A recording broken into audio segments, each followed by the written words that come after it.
La Cour des comptes a publié le contenu de son rapport version 2020. Le document fait cas d'évolutions significatives en matière de gestion de la finance publique. Des recommandations ont été formulées pour améliorer la gestion dans son ensemble. Nous ferons le point dans ce journal du 14e congrès du Syndicat national des travailleurs de la santé humaine et animale SINCHA. C'était donc en fin de semaine dernière. Le syndicat a installé les membres de son nouveau bureau.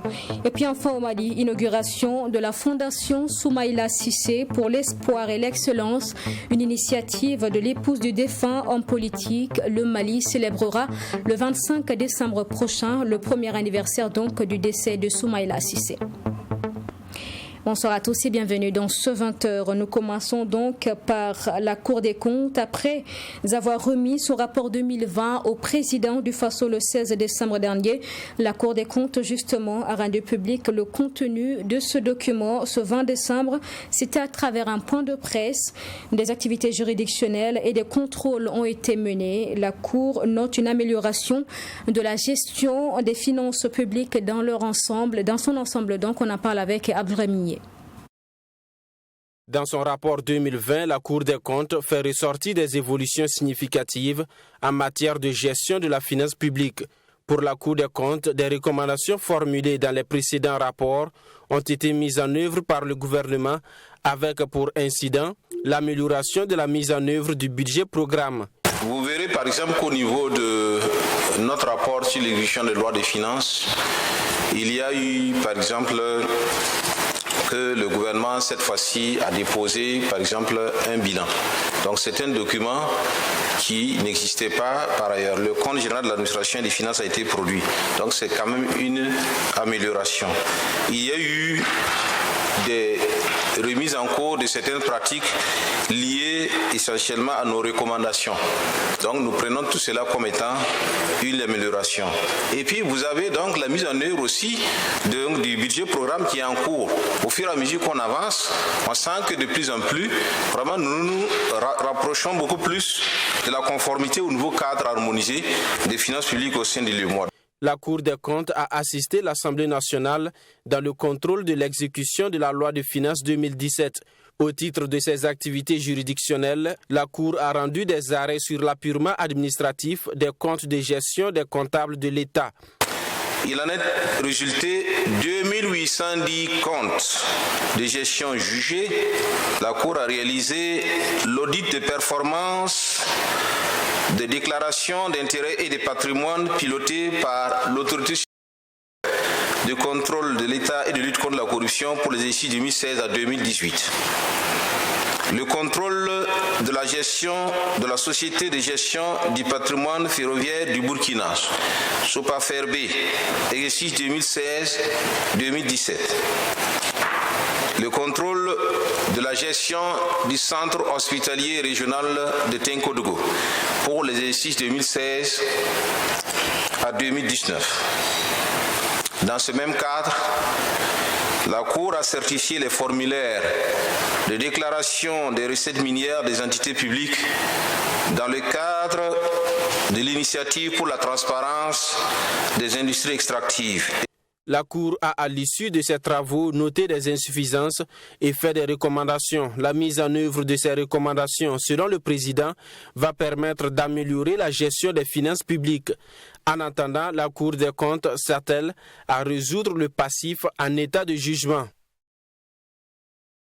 Je vous en parlais en titre. En fin de semaine dernière, le Syndicat national des travailleurs de la santé humaine et animale SINCHA a tenu son 14e congrès.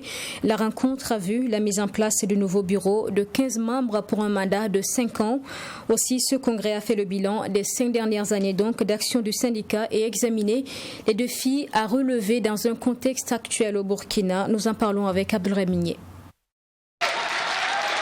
Dr Bernard Sanon est le nouveau secrétaire général du Syndicat national des travailleurs de la santé humaine et animale, SINCHA. Il est appelé donc à continuer la lutte pour l'amélioration des conditions de vie et de travail des agents de la santé, et ce, dans un contexte difficile marqué par la crise sanitaire et sécuritaire.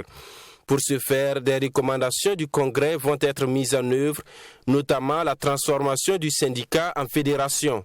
Il s'agit essentiellement de lutter pour la satisfaction de la plateforme qui est issue de ce congrès et également pour la mise en œuvre des engagements pris par le gouvernement dans les protocoles de 2017 et de 2018.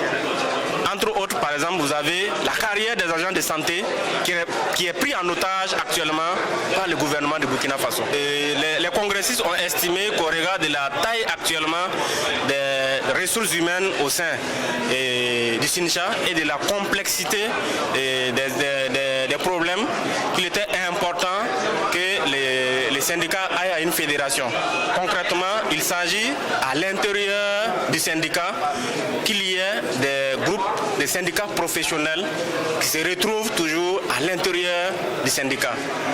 Pour le SINCHA, depuis la survenue de la maladie à coronavirus, les conditions de travail des agents de santé se sont dégradées et le dialogue avec le gouvernement est rompu.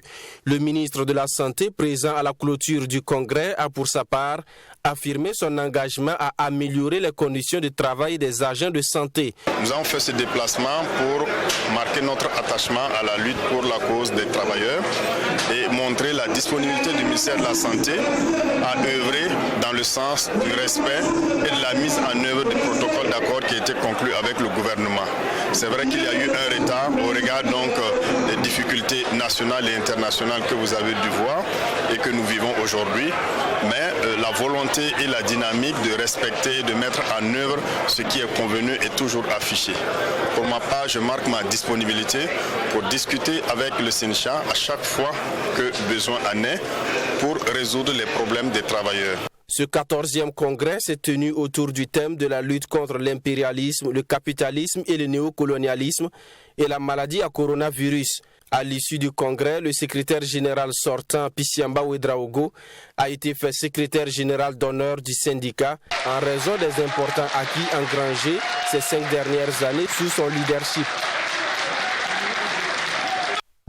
Dans l'ambiance des fêtes de fin d'année, un repas pour chacun des enfants défavorisés de l'association Keogo. C'est en quelque sorte le cadeau de Noël qu'a offert le Lions Club à travers son district 403 à 3. Ce repas communautaire a été organisé à une semaine donc de la fête de Noël dans une ambiance de gaieté et surtout de grande compassion. Les images avec Serge Caboret.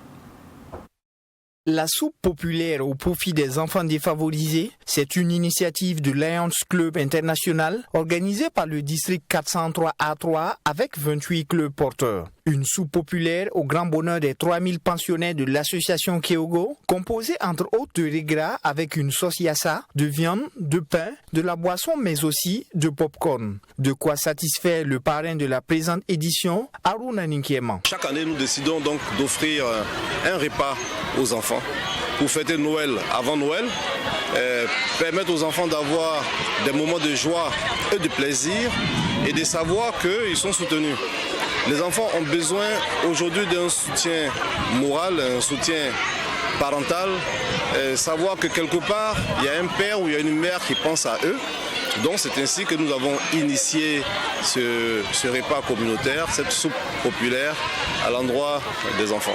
Et pour cette édition, le choix s'est porté sur l'association Keogo Kamwensen qui regroupe plus de 3000 enfants défavorisés. Un geste qui, selon les mots du premier responsable, vient soulager l'association dans ses charges. C'est un honneur et un plaisir pour nous de recevoir nos amis Lions ici et nous apprécions vraiment ce geste de solidarité en faveur des enfants et jeunes en situation de vulnérabilité. Et ce geste de solidarité-là touche ces enfants et leur permet aussi de profiter d'un peu plus de bonheur. Parce que quand on se rend compte de ce qu'ils vivent au quotidien, avoir un moment comme ça de détente, un moment avec d'autres personnes qui portent une attention particulière à ces enfants, c'est humainement touchant et c'est socialement valorisant. Ce repas communautaire offert par le district 403 A3 du Lions Club a vu le jour grâce à une relation de partenariat avec le Lions Club d'Italie dans l'optique de soutenir et accompagner les enfants défavorisés de l'association Keogo. Le 18 décembre dernier, le Lions Club section Ouagadougou Carité a visité 2 centres de soutien à des enfants vulnérables, la Fondation internationale Tierno et Mariam Fatima et Impo, dont les pensionnaires ont eu droit à un arbre de Noël. Parmi les bénéficiaires, une quarantaine d'enfants donc vivant avec un handicap. Les images avec Michael Toukri. La Fondation Tierno et Mariam Fatima est au service des enfants en situation de handicap et des femmes. Ce 18 décembre, grâce à ses partenaires, tels le Lions Club Ouagadougou Carité, apporte de la joie aux pensionnés de la Fondation. Un arbre de Noël est organisé pour égayer ces enfants vivant avec un handicap moteur. Une activité socio-éducative pour la Fondation Fatima créée en 2003, dont ses activités sont essentiellement basées sur une approche droits humains, protection des enfants et des femmes. En plus de la Fondation BOA, nous avons eu le Lions Club qui nous a offert aussi des cadeaux. Et pour pouvoir aider, nous avons des enfants qui sont en rééducation. Nous offrons des cadeaux du genre de type de ballon pour aider à la motricité de l'enfant. Voilà, il y a des puzzles, c'est vraiment des cadeaux éducatifs et en même temps utiles, quoi. Les enfants que nous avons en charge ont des handicaps assez lourds et nous aidons à stabiliser certains types de handicaps. Donc forcément, on ne voit pas les résultats concrètement, mais les résultats se font. Effectivement, on fait partie de ces structures qui aident à l'ancrage, aux soins, à des enfants en difficulté. Donc c'est pour ça qu'ils nous ont sollicité, on a répondu. Et on sera toujours aux côtés de Fatima qui fait une œuvre très utile pour la cité. Et c'est ce que nous recherchons en fait par nos œuvres et nos actions. À la suite de la Fondation Fatima, le Lions Club Ouagadougou Carité a donné du sourire aux pensionnaires de l'orphelinat Ampo. Des cadeaux, un repas commun sont partagés avec ces enfants pour rappeler aux uns aux autres les valeurs de la solidarité. Au total, 120 pensionnaires, dont 60 filles et 60 garçons, ont bénéficié du geste du Père Noël. Nous sommes comblés, nous sommes animés d'un sentiment de joie et nous ne pouvons que remercier une fois de plus le Lions Club Ouagadougou Carité. Ce n'est pas leur première. L'année passée, apparemment, ils sont venus célébrer la fête de Noël avec nos enfants. Ça s'est très bien passé. Même vous avez pu lire sur les visages des enfants ce soir. C'est une grande joie pour ces enfants-là. Chaque année, nous organisons des œuvres et notamment nous soutenons l'association Ampo dans son aide aux orphelins. Et nous sommes là à l'occasion également de la fête de Noël. Au-delà des cadeaux, nous comptons en fait développer encore plus de partenariats avec Ampo pour soutenir en fait l'association Ampo à apporter l'aide nécessaire aux enfants en difficulté, très souvent. Le Lions Club Ouagadougou Carité a été créé en 2008. 23 ans au service pour le bien-être des personnes vulnérables pour plus de solidarité en vue de relever les défis. Tel est le leitmotiv du Lions Club Ouagadougou Carité. À Bobo Dioulasso, Afridia Industrie conviait les médias le 17 décembre dernier à un déjeuner de presse en vue du lancement officiel de sa marque de jus Malia. L'événement tenu au conseil burkinabé des chargeurs a été suivi d'une visite des installations de l'entreprise. Les images avec notre correspondant Joseph Koudou. La société Afridia Industrie est une unité agroalimentaire spécialisée dans la production et la commercialisation de boissons non alcoolisées. Et ce déjeuner de presse dont elle est l'initiatrice se veut une rampe de lancement pour sa nouvelle marque de boissons, les jus Maléa. Afridia Industrie est une entreprise burkinabé dont l'actionnariat est à 100% burkinabé. Nous avons des produits qui sont produits ici au Burkina avec de la technologie italienne. Nous avons une politique qualité que nous avons, dans laquelle nous nous inscrivons au sein d'Afridia Industrie. Et cette politique qualité, là également, c'est à travers cette politique qualité également que nous avons une sélection rigoureuse de nos matières premières. Donc je voudrais rassurer les Burkinabés qu'en consommant Malia, ils consomment un produit burkinabé fabriqué localement, détenu par une entreprise à 100% burkinabé. et également et qui emploie quasi 99% du personnel qui est d'origine burkinabé également. Ce rendez-vous avec les hommes de médias était également une occasion pour la société de présenter ses ambitions et perspectives dans le domaine de l'agroalimentaire et ce pour le bonheur des consommateurs. Nous avons la production de jus de fruits en format doy-pack qui s'adresse à un public plus jeune. Nous avons également la production d'eau minérale et de boissons gazeuses que nous avons prévues. Et beaucoup plus à moyen terme, nous avons prévu la transformation d'autres matières premières locales. Donc la transformation de la mangue fraîche n'est que le début. Le secteur agroalimentaire offre un potentiel substantiel pour la création de nombreux emplois productifs. Cependant, il faut une forte implication de l'État pour une meilleure protection du marché au profit du tissu économique social.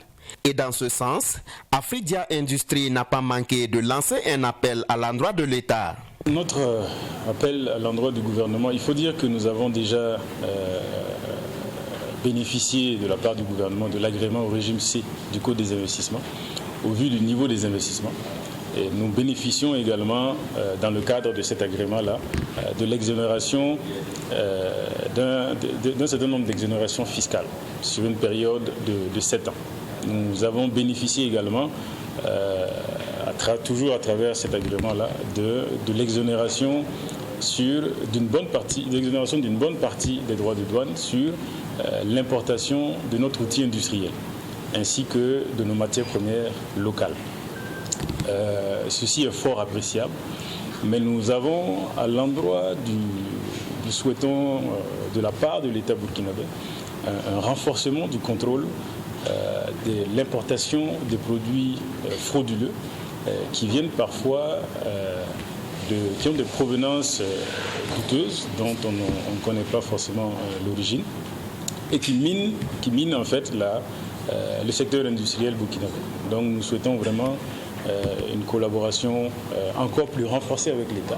Maléa est disponible en jus d'orange, mangue, mangue ananas, mangue banane et mangue orange dans les emballages de 0,5 et 1 litre. Ce déjeuner de presse s'est terminé par une visite guidée de l'unité de production de Afridia Industrie.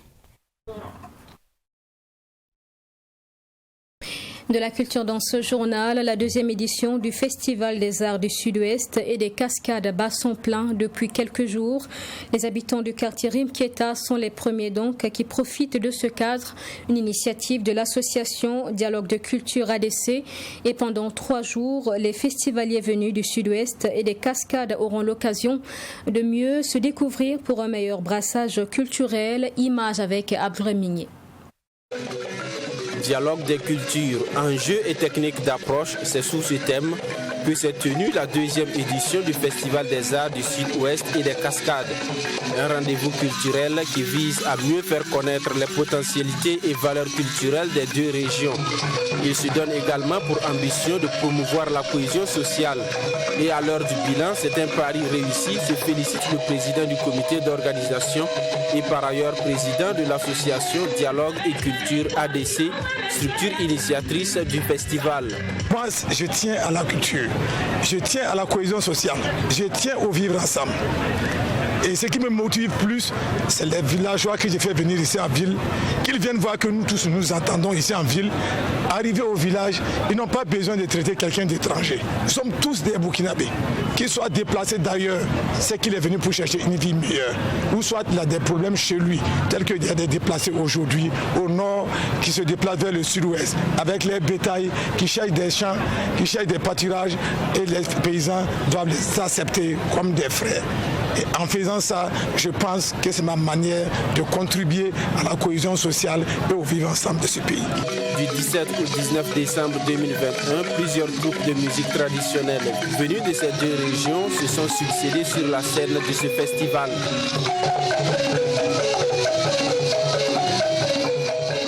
La directrice générale des arts, venue prendre part à cette activité, n'a pas tari d'éloges pour les organisateurs et reste convaincue d'avoir fait le bon choix en accompagnant ce cadre de promotion de la culture. Nous avons pour obligation de faire la promotion des arts et la diversité culturelle. Et donc ce genre d'initiative qui réunit plusieurs couches sociales et qui réunit plusieurs communautés entre en ligne droite dans nos objectifs. Et c'est pourquoi j'ai dit tout à l'heure que nous allons les soutenir et dans plusieurs domaines. Nous allons peut-être soutenir techniquement et aussi nous avons la possibilité aussi d'apporter souvent des petits soutiens financiers pour encourager ce genre d'initiative qui permet, comme je l'ai dit, de promouvoir aussi les artistes, de les faire connaître et de leur donner de la visibilité. Même satisfaction pour Edwige Sommet, représentante du parrain, qui dit adhérer à la vision et la mission que se fixe le festival. Cette initiative renouvelée va demeurer annuellement, sauf cas de force majeure, parce qu'elle nous permet d'atténuer les effritements, l'érosion de nos mœurs, de nos cultures, et surtout de faire un clin d'œil aux autres communautés qui sûrement ont envie de le faire, mais comment le faire ? Rappelons que la deuxième édition du Festival des Arts du Sud-Ouest et des Cascades, en plus des prestations, c'est aussi un cadre de réflexion. Et pour cette édition 2021, une conférence publique était inscrite en bonne place dans le programme d'activité avec pour thème « Dialogue des cultures, enjeux et techniques d'approche ». Dans l'actualité, cyclisme, Paul Domon a remporté ce dimanche le Grand Prix donc SND. Il a démontré ses performances sur l'avenue Kwame Nkrumah. Cette compétition organisée chaque année par la Fédération burkinabé de cyclisme en collaboration avec le Service national pour le développement SND était à sa 18e édition. Le compte rendu en image avec Assami Touré. Paul Domon succède à Mathias Sorgo, vainqueur de l'édition précédente. Pour cette édition, 73 coureurs issus de 23 clubs ont pris le départ sur l'avenue Charles de Gaulle pour un circuit fermé de 145 km à parcourir 33 fois. Au départ, la course va lentement, mais à partir de 15 tours, la vitesse augmente. Le peloton commence à se disloquer avec un groupe d'échappés de 6 coureurs à 1 minute du peloton. Au 20e tour, le reste du peloton accélère et réduit l'écart à 35 secondes. À partir de ce moment, on enregistre 46 abandons. Au 30e tour, Paul Domon, pratiquement le seul à être toujours en forme dans son équipe, la SBCL, mène la course mais avec beaucoup de stratégie. Au dernier tour, avec le peloton groupé, Paul Domon temporise et attend au dernier moment pour accélérer et tromper la vigilance de ses adversaires. Il arrive pratiquement seul sur la ligne et remporte le trophée. Où j'avais un coéquipier qui était devant, qui lui avait pour consigne de réserver. Bon, ensuite, j'ai profité du vent. Il y avait beaucoup de vent aujourd'hui, donc j'en ai fait un avantage. J'essayais vraiment de gérer ma course parce que je savais qu'à l'exercice du contre-la-montre, j'avais l'avantage sur mes coéquipiers, enfin sur mes adversaires plutôt. Donc voilà, j'ai joué sur ça, j'ai joué à l'usure. J'ai pas voulu rattraper l'échappée tout de suite pour éviter beaucoup les attaques. Ensuite, dans le dernier tour, j'ai fait le forcing pour essayer de rattraper l'échappée de devant et j'ai donné le maximum, ce que j'avais pour le sprint. Paul fait ce parcours en 3h54 minutes avec une vitesse moyenne de 37,156 km/h. Il est suivi de Abdoulaye Rwamba et de Daouda Ouedraogo de l'AJCK. Ayant suivi la course de bout en bout, le premier responsable du Service national de développement dit être satisfait de l'organisation dans son ensemble. Pour lui, l'objectif qui est de rassembler le monde de la petite reine est atteint. Je pense que vous avez été spectateur de cette course ce matin et je ne peux que témoigner toute ma satisfaction à la Fédération burkinabé pour l'excellence des résultats auxquels nous sommes parvenus. Il faut dire que la course ce matin a été âprement disputée et ça nous encourage à mener toujours des actions en faveur de la jeunesse qui ne demande qu'à s'épanouir à travers le sport, à travers le brassage. Voilà donc un des objectifs assignés au SND que nous venons d'accomplir ce matin. Même son de cloche pour le vice-président de la Fédération burkinabé de cyclisme. Il apprécie par ailleurs la vitesse moyenne. La moyenne, quand même, elle est relativement bonne. 37 et quelques, je pense que ça va. Après d'efforts quand même intenses, après le tour, il fallait quand même récupérer. Et je pense que cette compétition est venue à point nommé. Et vous verrez qu'à la prochaine compétition, la vitesse va être très relevée parce qu'ils seront en jambes à ce moment-là. Donc je pense que l'un dans l'autre, je crois qu'il n'y a pas de problème. Je pense que c'est bien. La moyenne est acceptable. Cette course, le Grand Prix SND, marque l'avant-dernière course de l'année en cyclisme. Rendez-vous est donné le 26 décembre prochain pour la dernière course.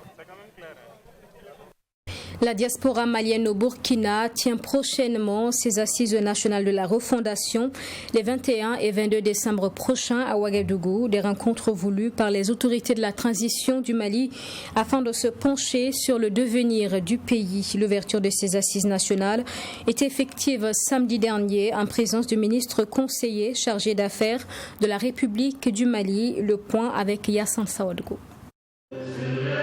Depuis plusieurs années, la République du Mali connaît des coups d'État à répétition, sans oublier la situation sécuritaire qui ne cesse de compter ses morts.